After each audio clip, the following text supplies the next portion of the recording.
Good morning and welcome to today's CPP Investments Insights Institute event, Physical Risk in Canada. My name is Richard Manley. I'm the Chief Sustainability Officer of CPP Investments. Thank you all for taking time to get here. I know it's not an easy day. It seems a little ironic that climate is posing challenges to getting everyone around the table in Canada, a country pretty adept at handling snowfall. But moving on, we decided a couple of years ago that the market had probably over-indexed the amount of time and energy it was spending on transition risk. Rightly, because the present value of transition risk was deemed to be larger than physical risk as long as the warming was kept below 3.1 degrees. Governments had provided forward policy guidance of their intent to decarbonize the economy, and frankly, it was the right thing to do in order to avert the present value of physical risk, which could be clearly catastrophic over the very, very long term under the worst case scenarios that we see. What we hence therefore felt was appropriate was as maybe the risk of transition risk crystallizing as had been the base case was diminishing and the hypothesis was waning, make sure we spend appropriate time and energy understanding the certain being that physical risk was building in the economy. It was probably building in a way where it was likely to land sooner, more frequently, and have greater impact than had previously been projected, again, under the worst case scenarios. And as a result of us starting to build capacity, I think a few things we've learned. One is that unmitigated physical risk can go from idiosyncratic to systemic quite quickly because of the interconnected nature of the real economy and also the interconnected nature of the financial economy. And therefore, having individual institutions seek to identify and mitigate this risk was probably not enough to give us the systemic outcomes we need. Jamie. Thanks for the intro, Richard.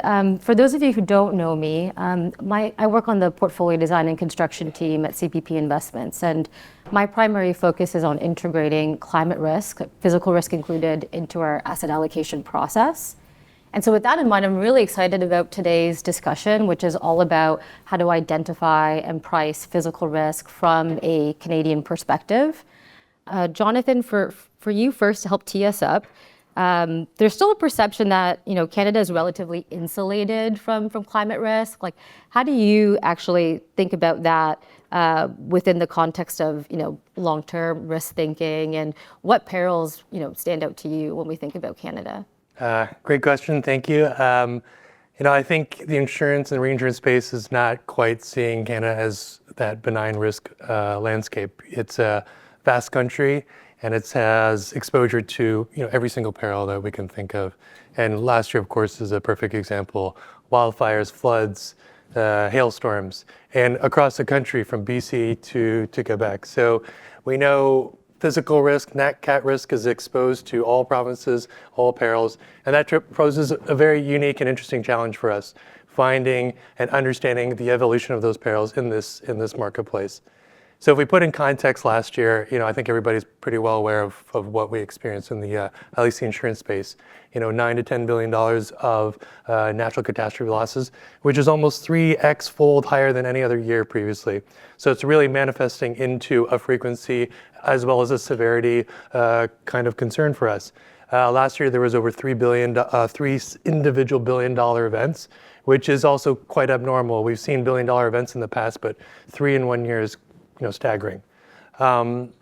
But it's a global phenomenon, and these atmospheric perils are manifesting globally, and we learn lessons from that as well from other regions and marketplaces. So seeing floods in Europe, seeing typhoons, and just the manifestation of other hail, water, and fire events globally is producing an outlook that is more volatile, more severe, and more uncertain. So Canada is definitely part of that equation. It's definitely part of that experience. And whether we look at the events from last year as an indicator of that, or just generally speaking, what we're seeing in the atmospheric kind of conditions in Canada, it plays a big role. And those risks are a big concern. So if I were to prioritize, yes, I think it's the ones that we've been experiencing again and again: hail, flood, and fire. Those are big concerns of the future of those risks in Canada. That's helpful context, because from what I've seen, I think there's often a bias where hot emerging markets tend to be the most vulnerable to climate risk. But I think there's we're at an inflection point where I think the market is starting to realize that it's also cooler, more temperate regions that are also quite vulnerable. Yeah, and I think there is this, I mean, I'm sure we'll talk about it today, but there's a modeling challenge on how and what we look at the future of climate change and how it's evolving. And a lot of our view is, of course, on historic experience, historic losses, historic events, but we need to evolve from that because the conditions are changing and it's changing at a rapid pace. So atmospheric models, projecting the future, and not so much relying on the past experiences is very important in that space. The $9 billion in catastrophe claims, weather-related last year. To put that in perspective, the industry writes about $30 billion of property premiums annually. So that's the context for that. Maybe I'll talk a little bit about engagement with our customers. So we've run some pilot programs with folks in personal lines. And as it turns out, when you do some education, folks about 80% of the time tend to take at least one action. On the commercial line side of things, we have regular on-site risk assessments that we do with commercial and specialty clients. It's not just for weather-related risks, but certainly that's an important component of it. And we do see that following these on-site risk assessments, that there is a 35% decrease in future claims costs following. So there's tailored risk advice that we can give to commercial clients, and then there's broad advice that we can give to homeowners to really manage the impact of increasing claims coming from harsh weather. Matthew, just building on the comments from Jonathan and Brandon, what are your models saying? Is there general alignment when we think about the concentration of risk in Canada across these various perils?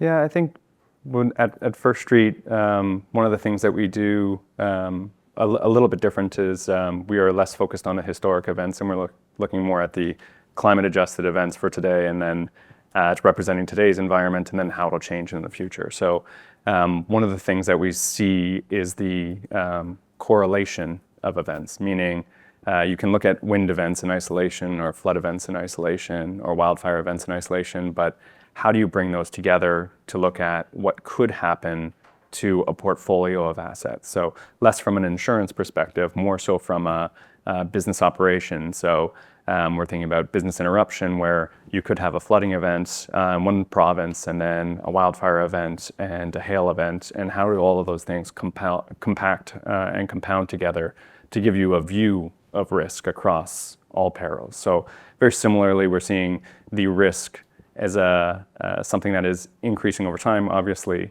But when we look at an event like last year, when there's multiple $1 billion events, as you were just talking about, the probabilities of that within our models are showing that those are likely events to happen, not a rare event, as we were talking about. So you kind of see these things ticking up, but how do you understand what the actual probabilities of those are across all perils? And then how do you apply that to a company, knowing where all the locations are, or a portfolio of mortgages, or whatever it might be. So we're seeing similar things in the uptick, but from a probabilistic standpoint, we're seeing that these are all very predictable and what we would expect to happen, given certain percentile chances.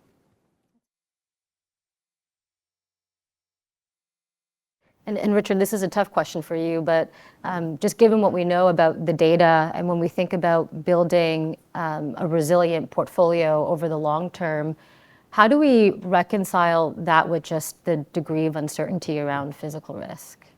Maybe we'll start at the idiosyncratic and the bottom-up underwriting.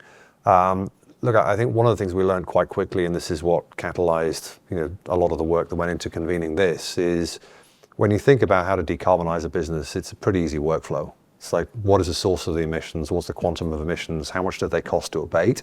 What's economic now? Go do it. And that probably won't get me to net zero, but it'll start getting me in the right place.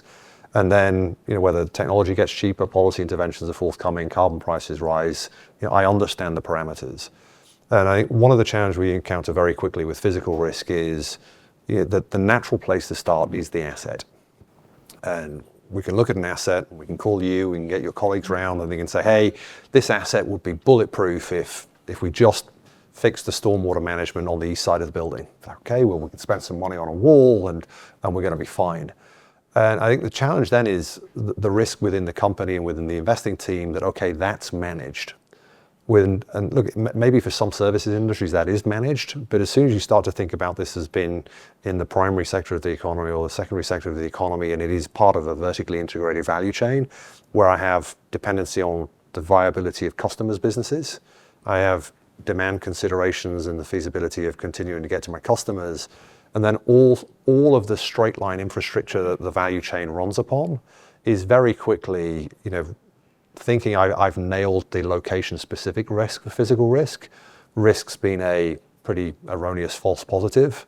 And I think one of the things we often conclude is that most of the physical risk in a specific investment actually lies beyond the four walls of the investment. It's in the value chain, it's in the infrastructure of the industry, and it's in the customer base. We've made a lot of progress in understanding the nature of the problem. And I think once you understand the nature of the problem, the first, second, third, and fourth order questions are actually pretty easy to work through. But I think even then, the concern we often have is the silver bullet often for this would be, what's the opportunity cost of inaction? How much will insurance cover cost me in the future if we don't actually invest in adaptive capacity or build system level resiliency? And unfortunately, and we can talk to why as we move forward, that number isn't naturally forthcoming. For Canada, like climate risk is real, it's here today, and there's a spectrum of risks that we need to think about. So with that in mind, maybe we can engage a little bit more around preparedness and adaptation.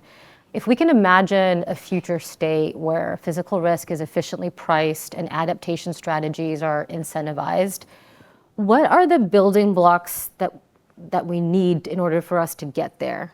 So first is addressing any insurance gaps while maintaining the ability to underwrite and price in the insurance space. So we've seen a couple of examples for sure.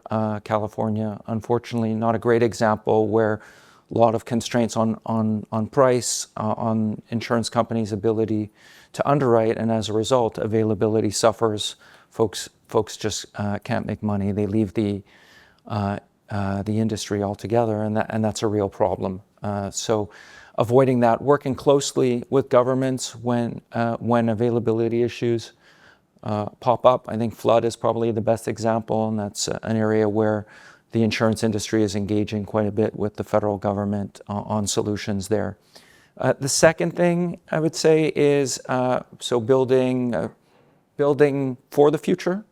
So you can certainly build homes that are much more fire resistant if you're in an area with a lot of forests. And certainly the choice of where we build is an important one as well. So sometimes the incentives for municipalities to agree or to green light further development is a little contradictory in the sense that they'll get more municipal taxes.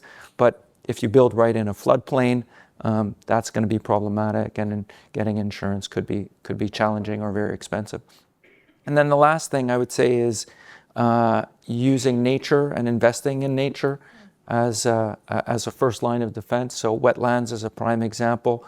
Often it seems like a cost, right? Like a sunk cost, so we have to spend money to expand or protect wetlands, but actually there's a lot of benefits. They act as heat sinks when there's extreme heat. They collect water when there's heavy precipitation and actually prevent flooding. So there's lots that we can do.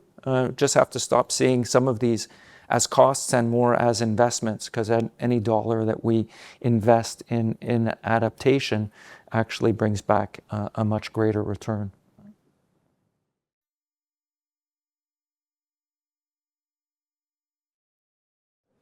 So the first I'd say is that we stop positioning this as something that we can solve with a single actor solution. We've heard speakers today talk to the need for federal and local government to be part of the debate. We've talked about the real economy itself needs to be part of the debate. Financial services and markets can be there to provide incentives and reward people for doing the right things. But this is a system level problem, and it will not be addressed with single actor solutions.